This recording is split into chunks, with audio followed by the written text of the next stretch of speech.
Hello বন্ধুরা, welcome to আরকে sports.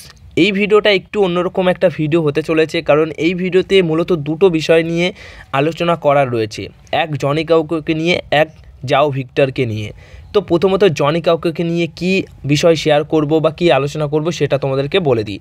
তো Johnny কাউকে হ্যাপি নিউ ইয়ার যেদিন 1 জানুয়ারি ছিল সেদিন কিন্তু তার কিছু ফটো তার সোশ্যাল মিডিয়া হ্যান্ডেলে পোস্ট করেন এবং পোস্ট করে তিনি কিন্তু মোটামুটি মেসেজ দেন তার সমর্থকদের উদ্দেশ্যে, বা তিনি মোটামুটি একটা পোস্ট করেন যেখানে হ্যাপি নিউ ইয়ার লেখা ছিল এবং থ্যাংক ইউ 2023 এবং ওয়েলকাম অনুযায়ী 2024 এরকম আর কি তার টাইটেল ছিল বা তার ক্যাপশন ছিল।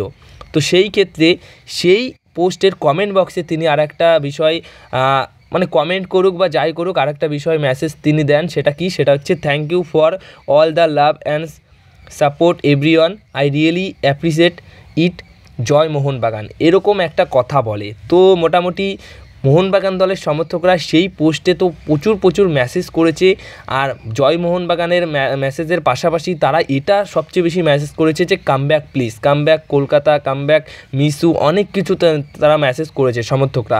তো এই সমস্ত মেসেজ দেখে তিনি একটা এরকম মেসেজ দিয়েছেন যে থ্যাংক ইউ, তোমরা যেভাবে সাপোর্ট করছো সত্যি তার ভালো লাগছে। তো এরকম জয় মোহনবাগানও লিখেছে। তো যখন এই মেসেজটা জনি কাউকে আর কি তার কমেন্টে, ওই পোস্টের কমেন্টে তিনি দেন, তারপর থেকে অনেকেই তোমরা জিজ্ঞাসা করছো যে তাহলে কি কোনো ফেরার ইঙ্গিত তিনি দিলেন বা ফেরার মানে ফিরছে তিনি কি কোনো মেসেজ দিলেন? তো বিষয়টা নিয়ে তোমাদেরকে বলে দিই যে হ্যাঁ, আমরা এরকম মেসেজ দেখলে অবশ্যই তার ফেরার একটা ইঙ্গিত তো রয়েছে। তার পাশাপাশি এমনও হতে পারে যে তিনি যেহেতু অনেক মেসেজ পাচ্ছিলেন, অনেক কমেন্ট পাচ্ছিলেন, তাই একবারে তিনি একটা সব কমেন্টের একটা রিপ্লাই দিয়েছেন। বা এমনও হতে পারে যে যেহেতু জনি কাউকে মোহনবাগান দল এখনও বিদায় জানিয়েছে, অফিসিয়ালভাবে কোনোরকম পোস্ট তাকে নিয়ে আমরা দেখিনি। তো বিষয়টা যে কী দাঁড়াচ্ছে এখনও অবধি সেটাই কিন্তু কনফিউজ। মোহনবাগান ম্যানেজমেন্ট জনি কাউকে নিয়ে কি করতে চাইছে বা তার সাথে কি চুক্তি রয়েছে, কিভাবে কি তার ফেরার সম্ভাবনা আছে কি আছে নেই, এই বিষয়টা নিয়ে কিন্তু এখনই কিছু বলা যাচ্ছে না যতদিন না এই মৌসুমের আইসিএলটা শেষ হচ্ছে। কারণ এখনও অবধি পুরোপুরি মাঠে তিনি নামতে পারেনি, কোনো দলের হয়ে খেলছেনও না। তো সেই ক্ষেত্রে যদি কোনো দলের হয়ে খেলতেন বা কোনো ক্লাবে সই করতেন সেটাও তো তিনি করে নিতে পারতেন।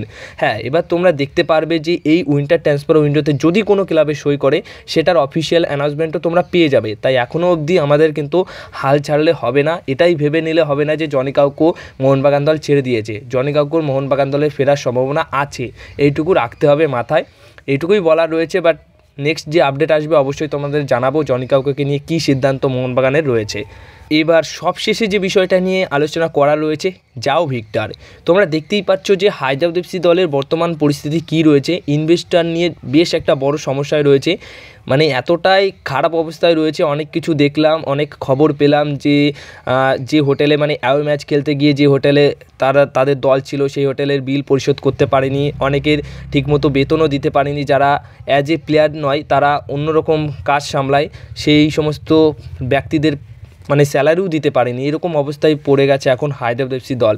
তো সেই ক্ষেত্রে তাদের প্লেয়ারও কিন্তু মোটামুটি দল ছাড়ার জন্য পরিকল্পনা নিচ্ছে। এবং রিসেন্টলি যেটুকু খবর রয়েছে যে 5 তারিখে এই হায়দ্রাবাদ এফসি দলের ম্যানেজমেন্টের সাথে প্লেয়ারদের নিয়ে একটা আলোচনা হবে বা একটা মিটিং হবে, সেখানে তারপর কি ভাবনার চিন্তা রয়েছে, কেন এইরকম অবস্থায়, সব বিষয় নিয়ে আলোচনা হবে। তারপর কোনো প্লেয়ার যদি দল ছাড়তে চায় সেটা তাহলে ছাড়তেই পারে, আর না ছাড়লে তো খেলছে।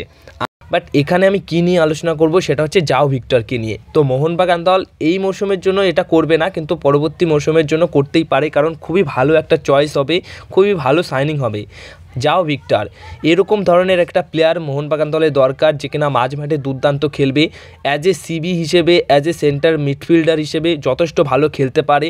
একটা ক্যাপ্টেনের লিডারশিপের মতো তার কাছে একটা রয়েছে, ঠিক আছে, যে ক্যাপ্টেনের দায়িত্বে খুব লিডারশিপ ভালো করতে পারে, দলের মধ্যে বোঝাপড়া সব প্লেয়ারদের হয় না যে একটা থাকে ক্যাপ্টেন বলে, সেরকম একটা ব্যাপার তার মধ্যে রয়েছে। তো যদি এই প্লেয়ারটিকে মোহনবাগান দল সই করিয়ে নেয় নেক্সট সিজনের জন্য, তাহলে কিন্তু এটা একটা ভালো সাইনিং হবে।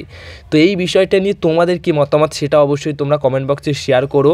মানে অ্যাজ এ চয়েস হিসেবে জাও ভিক্টর কেমন হতে পারে মোহনবাগান দলের নতুন বিদেশিদের তালিকায়, সেটা নিয়েই এই ভিডিওটা ছিল। মানে অপশন হিসেবে তোমরা এই জাও ভিক্টরকে মোহনবাগান দলের নতুন বিদেশি হিসেবে কিভাবে কি দেখতে পাচ্ছ বা কেমন দেখতে পাচ্ছ। যদি মনে হয় যে না সই করানো উচিত, তাহলে অবশ্যই মোহনবাগান দলের এই প্লেয়ারটির দিকে যাওয়া উচিত। বাট আমরা সমর্থক হিসেবে হয়তো এমন ক্ষমতা আমাদের কাছে নেই যে মোহনবাগান ম্যানেজমেন্টকে বলবো যে জাও ভিক্টরকে সই করাও, কিন্তু তবু আমাদের তো মতামত আছে, যেটা আমরা নিজেদের মধ্যে আলোচনা করি, নিজেরা বুঝি যেটুকু, সেই অনুযায়ী জাও ভিক্টর কেমন হবে মোহনবাগান দলের যদি নতুন বিদেশি হিসেবে তাকে সই করায় মাঝমাঠটাতে। তো সেটা নিয়েই তোমরা অবশ্যই তোমাদের মতামতটা শেয়ার করো। এই ছিল আজকের ভিডিও, যেখানে দুটো বিষয় নিয়ে আলোচনা করলাম। যদি ভিডিওটা ভালো লেগে থাকে তাহলে ভিডিওতে লাইক, শেয়ার, কমেন্ট করো আর চ্যানেলটিকে সাবস্ক্রাইব করে নিও।